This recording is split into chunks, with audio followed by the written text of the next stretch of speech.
Hello and welcome to my quick tutorial on how to make your own first-person game using terrain. So first thing you do is download your packages you're going to need, and for this we're going to need, I believe, characters, environment, and utility, I believe. So anyway, I've got some standard assets here. First thing we're going to do is create a 3D game object, terrain. Pop that baby down, and you can kind of look at it from different angles. You can zoom in, zoom out. What you can't do, which I didn't know and it frustrated me, is that you can't really change the scale of it. If you want to add a bigger world, you got to add more terrains and line them up on this on the grid, giant grid here, so you can really make a vast world if you want. So quickly, in terrain, you want to pick your paintbrush, usually add a texture. I usually start with some kind of base texture, grass rocky type thing, hit add, select your tool, and then come over here to raise and lower terrain. And there's some different ways of doing this, but this is the way that I've found effective. Now, if you go too high up there, you can hold down Shift and then highlight the areas you want to see. So we don't want to have the edge of my terrain here to overlap. So create some weird looking things. So one way you can avoid that is to go to overhead. Change that. You get these weird looking round mounds, more of a natural texture. Just kind of coat them in some rocky stuff. And yeah, so we'll just kind of keep it simple for now.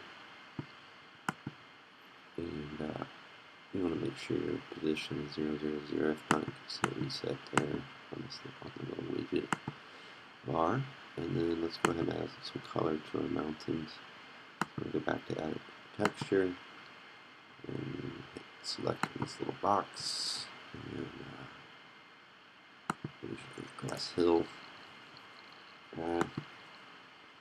Select the tool, and this time we can stay on the paintbrush, so when I can affect the size of the mountains, and just kind of paint in there, get just a little bit of color on the mountain.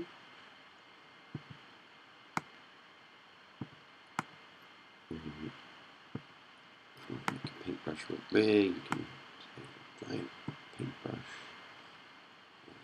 and just like this, just to give it a little bit of texture. Now, I think what we're going to do is add some water, because I like water, cool element. And so to do that, we go to our standard assets, environment.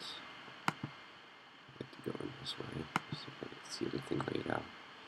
And yeah, find the water, and get the prefabs, and just add your water anywhere you want.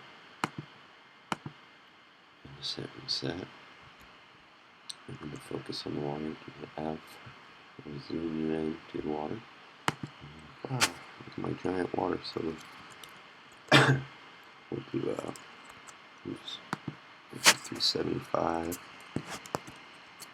by 375, and we want to have it just above our terrain, which is at 0. So we'll do that, and then we'll go over here to cursor and reposition that over our water, or over our terrain water. And that's nice.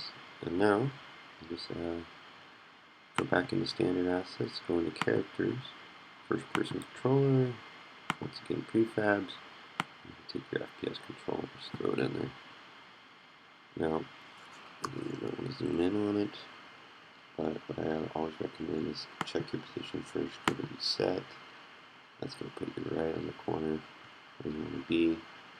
I'm going to rotate it, let's say 45 degrees. That way you're looking at your terrain and not down the border.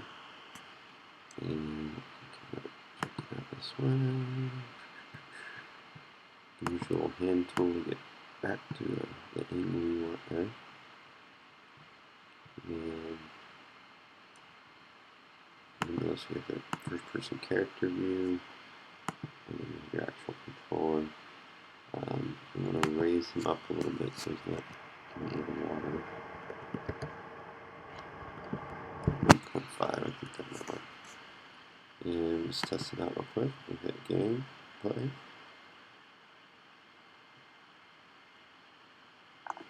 And boom. A little world. The water's fidgeting. So that's easy enough to crack. So we get back to water. Oh, let's see what I'm done. Just the wrong thing. No, let's stay the same.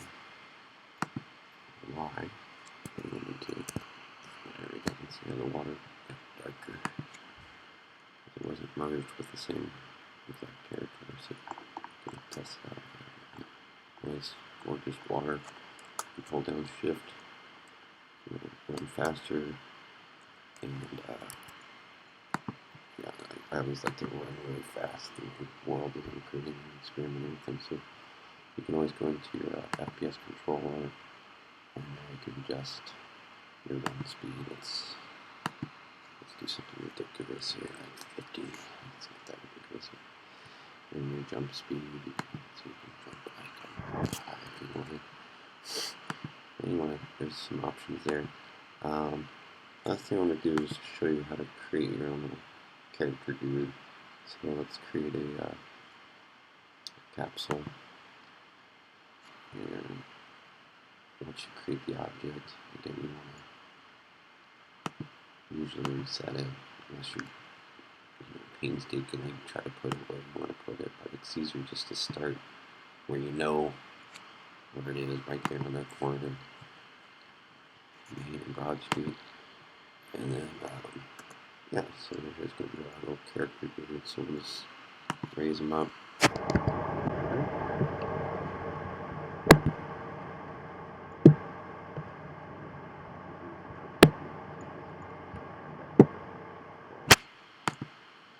That's what they call pyramid. So that now when we play,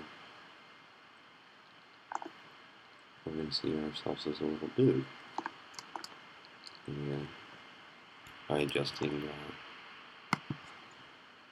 where that little dude is off of this axis, we can change how we look at him. We can also go to our camera preview, first person character, and adjust that as well.